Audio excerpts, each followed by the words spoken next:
Really love tea. It's so risky to put this here right now. I've created like a little pocket. So yeah, I want to talk about cringe because I feel like if there's one word to define millennials and Gen Z and just people being young right now and living in internet culture, it is a theme of judgment and cringe. I was thinking about this because I saw the Wicked movie. I started to get a lot of TikToks specifically about like Ariana Grande and Cynthia, how they're so cringe and how they're like so extra and over the top and embarrassing like with each other in their interviews. I think two things can be true. Cynthia and Ariana are being over the top, but also we don't need to like rain on their parade. People have really responded strongly. At first it was funny because of like the finger holding, and like we all need to have a sense of humor about ourselves and about other people. But I totally get why they were feeling so strongly, because when you lean into those strong feelings, especially emotions of relief, and then happiness and joy and overwhelm because of how proud they were, like pride, it is almost like it can take over you. And I used to not get that because I used to only lean into feelings of like sadness and depression and shame. I would either completely shut down or I would be extremely overwhelmed by sadness that I would be crying. And I used to not even like understand the concept of crying because you're happy. And I think their earnestness, their ability to show it and feel that is uncomfortable for a lot of people. Them displaying these strong emotions on the other end, where it was from positive feelings, made people like feel sus about them, like they were completely suspicious. I think that speaks not to anything about them. I think it actually really shows how completely disconnected and scared we are as a society of our own emotions, how disconnected we are from the positive emotions of ourselves, and how that's encouraged, how making fun of other people and judging other people is encouraged rather than cheering people on. And I mean, it's been like this forever, but I really felt like the Wicked rollout showed this more than ever. A lot of people weaponize this term, cringe, and to do that and make fun of people and judge people. Like, even if it's not even online or like publicly, just in general, if you're just like gossiping with your friends, which isn't a problem. I think gossip can be fun and healthy, but I think sometimes there is definitely a limit. I noticed that when I used to gossip more and like kind of lean into that with other people, it really came from a place of fear of like my own desires, and shaming others sort of became my shield for not admitting what I actually wanted out of life and what I wanted to do. I think avoiding being cringe and acting in ways that feel safe is really just avoiding grief, and grief specifically over the life that you could have had if you had the courage to take a risk and possibly embarrass yourself or possibly fail at something. If in doing something when you're not super good at it and just putting yourself out there when you're still learning is like considered embarrassing. And so a lot of us wait to like publish things or put ourselves out there or share our work until we feel like we're perfect at it, which I think is not the right way to do things. I think for the most part, you will never ever be good enough for yourself if you live with the mentality that you have to be good enough for something. And that's not to say that you can't work on something and try and polish it and make it great. I learned from being a writer that your skill set and what you've written will never match up with your current level. If I'm working on a long book, for example, what I wrote 3 months ago will not be as good as the current level I am now. And I'll never be able to keep editing it to be where I'm currently at, because every day that I'm practicing, I'm getting better and better. And it's just impossible to like have all your work match up to that level of talent or skill. And so I think like us holding ourselves back because we're so nervous that people are going to judge us is horrible. It's really so sad that we do this so much. I used to be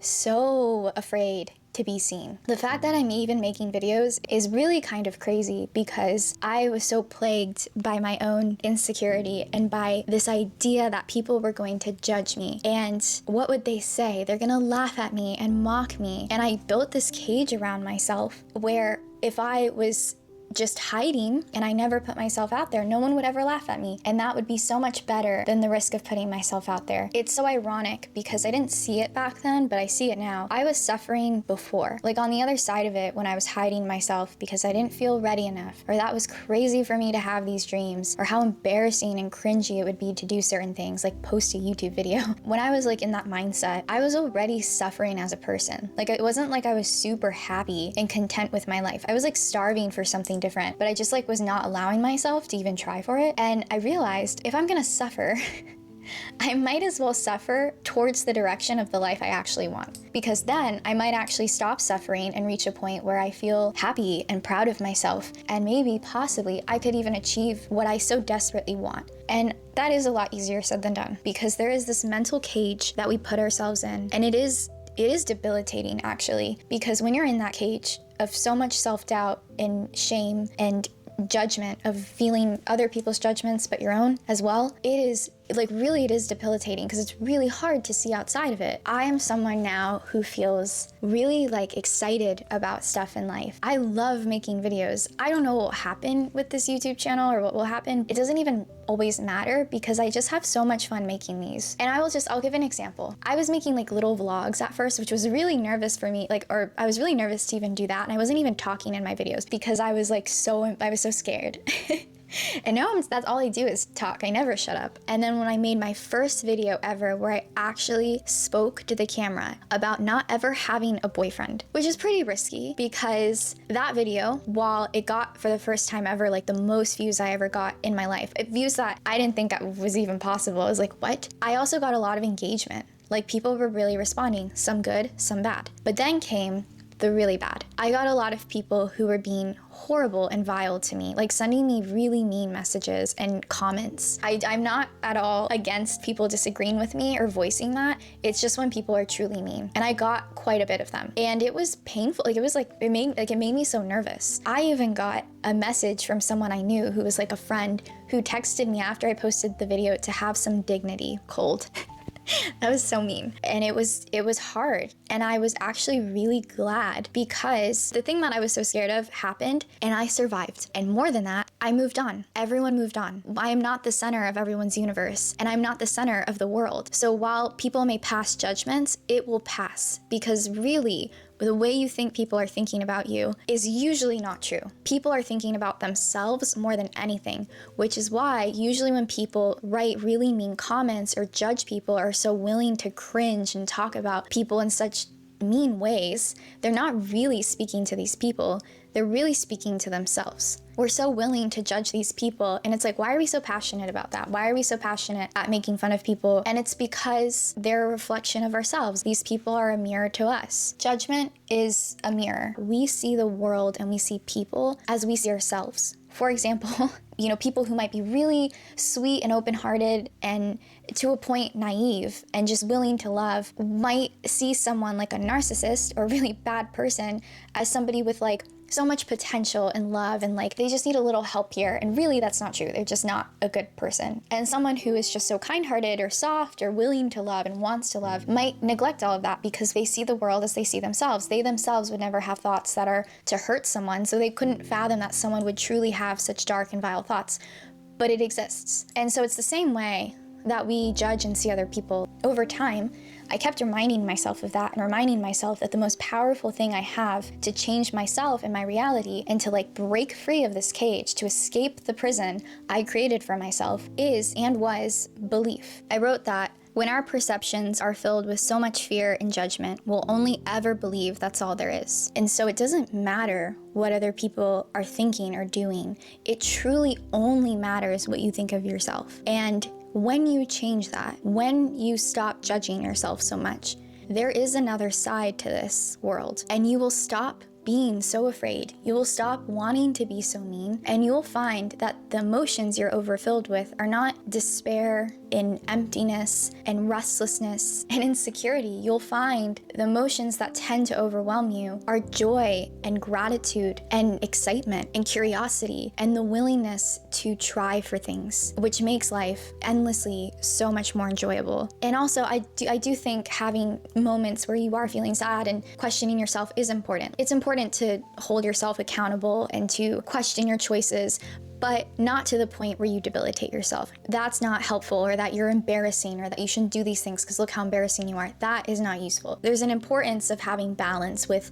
not judging yourself too harshly, but welcoming criticism and feedback. People who go too extreme and start being like, I don't care what people think, it's not true. They are overcompensating, so they keep trying to do reckless things to prove that they don't care what people think. Because when you truly stop judging yourself and there's this openness to you because you're not afraid of criticism and you're not afraid of feedback. And I also think if you're a creative person, you kind of unlock this part of you and open this door where creativity tends to flood out more because you're not so afraid of having it be perfect and you're not judging all your ideas. So it's almost like your subconscious is like, oh great, I can just think what I want, and then like the floodgates open when you also start to become somebody who is more aligned with what you truly desire, and you start to believe in a more positive outcome for yourself, and by extension lead to you believing in more positive outcomes for the world and for other people. Because when you believe in yourself, you feel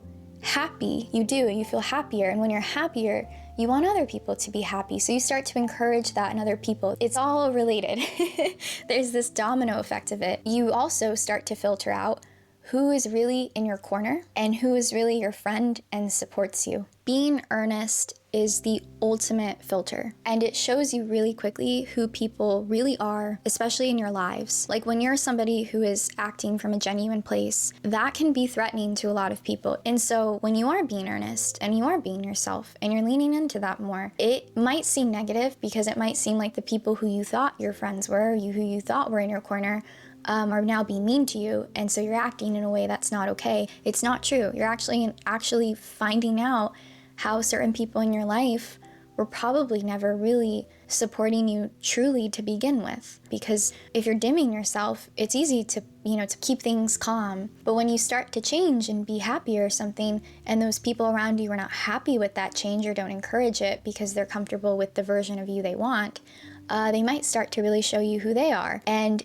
this illusion, this fog that maybe had existed this entire time will go away because now you're being honest with yourself. And so now they're being honest with you and how they feel about that. Cringe isn't the truth. It is a cage built by other people's insecurities. When I started to move away from behaviors that were unhealthy, again, like judging people, gossiping a lot. And again, there's like a healthy amount of gossip. I don't think gossip makes you like bad or unhealthy. Like, you can gossip. I'm talking about when people are really mean and always doing it. People who are always talking shit about other people. Those people are probably people who are talking shit about you. Again, if people are always gossiping and your friends are always talking about other people, even their friends, I would probably most likely say they're also talking about you. Okay, we're back.